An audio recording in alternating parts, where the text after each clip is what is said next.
Good morning, this is Petrus Vivius with your daily St Lucia Experience. Can a day get any better than this?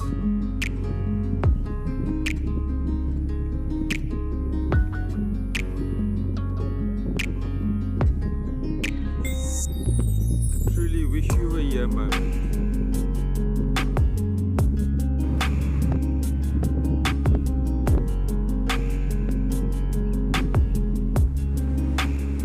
There's just a no surf this morning.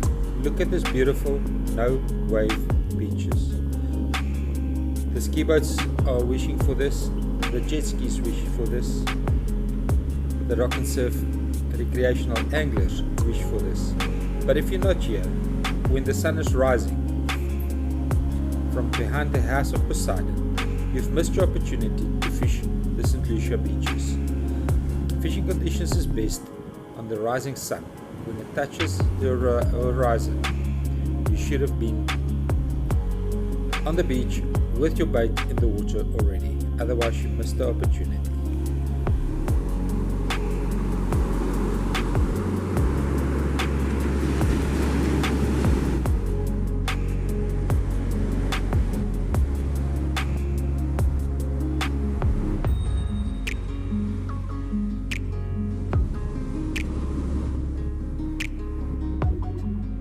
Our beaches fish best on a northeasterly wind. If you've got a southwesterly wind like this morning, you'll have to work the northern beaches north of the main beach in the afternoon. Look at the size of the crocodile that traveled here on the beach.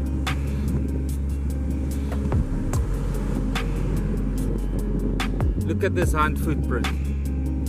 Maybe I must put my foot next to it so you guys can see how massive it is.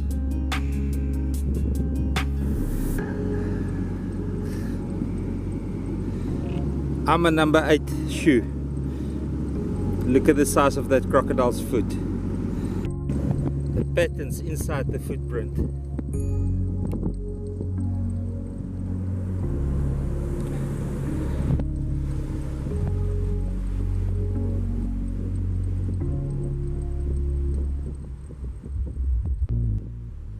This foam right in front of us is why a estuary should function. That is phytoplankton that wants to breed, that wants to spawn, that wants to germinate, call it what you want. But it needs an estuary, a functioning estuary, to keep the earth breeding. There's nothing like phytoplankton to fight global warming. Global warming is a myth, but phytoplankton is produced. Yes, we've got tidal interaction, but there's still a lot of dark water that's draining from Sekulu area. From St Lucia River. The plug hasn't been pulled yet. The water can't get to the estuary mouth to scour the mud. Still got the same problem. That has risen the estuary basin to above sea level. There's still a plug at the bottleneck. All the water that has to scour the sediment out of the estuary mouth is not leaving the system.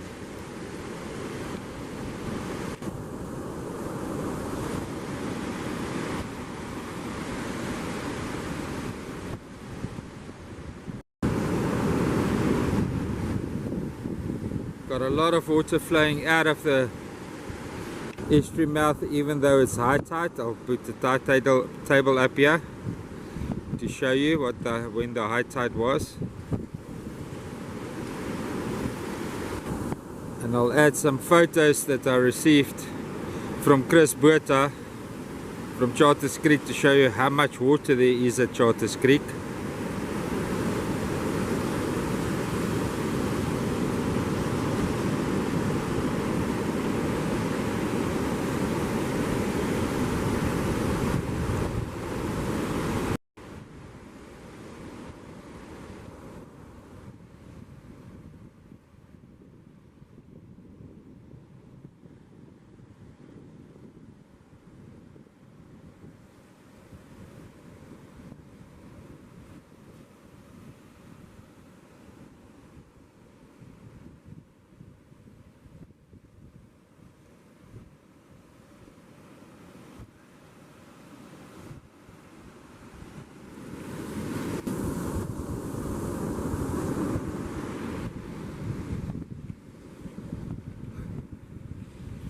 We've got Ruflango reeds growing on the estuary beach.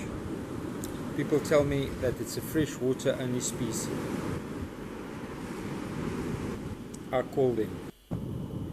These reeds are flourishing in the wash zone of the high tide mark.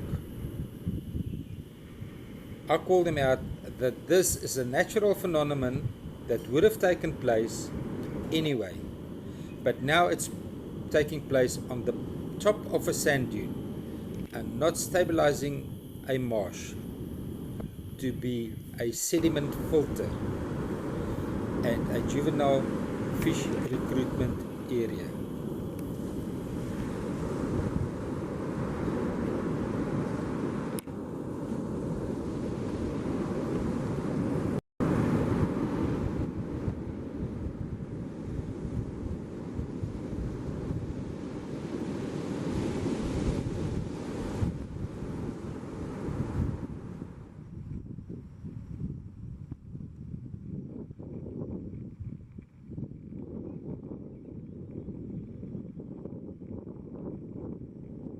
This sand wall was built with the GEF 5 funds by the Andrew Zuluma's regime under the guidance of scientists like Nicolette Forbes and Dr. Barry Clark. They used heavy mining equipment to separate the natural function from the ocean and the estuary. This video was taken by Frankie Tusocks from the For You to Fish campaign in 2017 when this wall was built. At the stage of building this wall, we tried to talk to iSimangaliso Wetland Park Authority in 2017 to find out if we can extract the bentonite and use it somewhere else. Andrew Zulumas was not open to any suggestions on removing the bentonite. He wanted it on the beach because it's naturally occurring there, and he used it to cement the function of the marine estuary down, using mining equipment at a large scale, moving I don't know how many millions of cubics of bentonite enriched soil, building the man-made wall between the estuary and the ocean.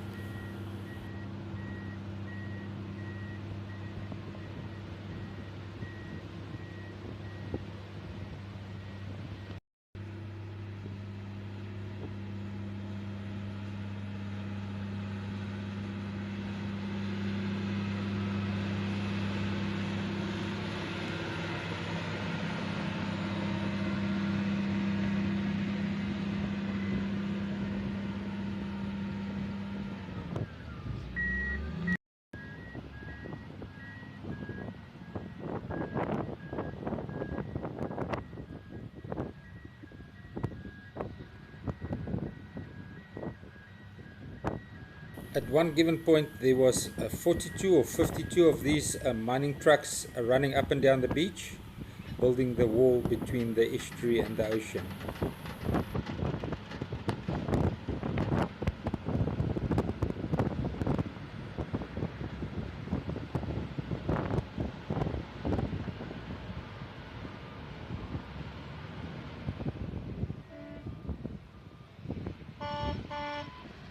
Since we know what the results of the 2013 management plan is, I call on the Minister Barbara Grisi to scrap the management plan as unconstitutional, unfunctional and environmental damaging, so that they can revert back to the 1968 management plan as it developed and was used until 1999 when we were declared a World Heritage Site. That management plan worked better than this one. The estuary was functioning better until Mr. Wally Musa started defunding the Natal Parks Board back in 1998.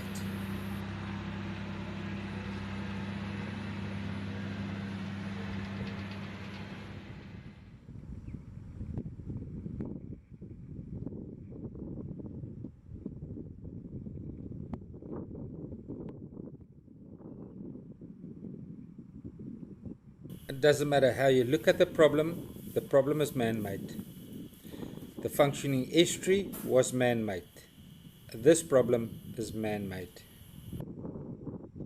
This is where the estuary mouth should have breached naturally, but it's impossible because soil stabilizing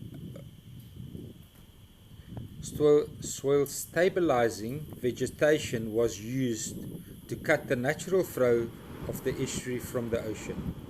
Casuarina trees is well known for more than 400 years to do dune stabilization.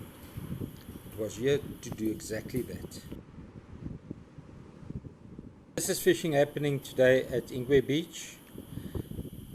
If you're there before the northeasterly has blown the reeds up to the northern beaches, you can fish from Ingwe Beach all the way Jabula main beach and around the corner. But with the southeasterly wind, the reeds spread and the grass spread rapidly and it becomes impossible to fish.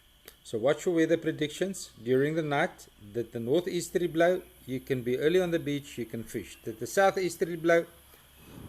Work the northern beaches or Mission Rocks or Cape Verde. Otherwise you're going to be into grass and reed. Where's Pardette? We must go chicken hunting.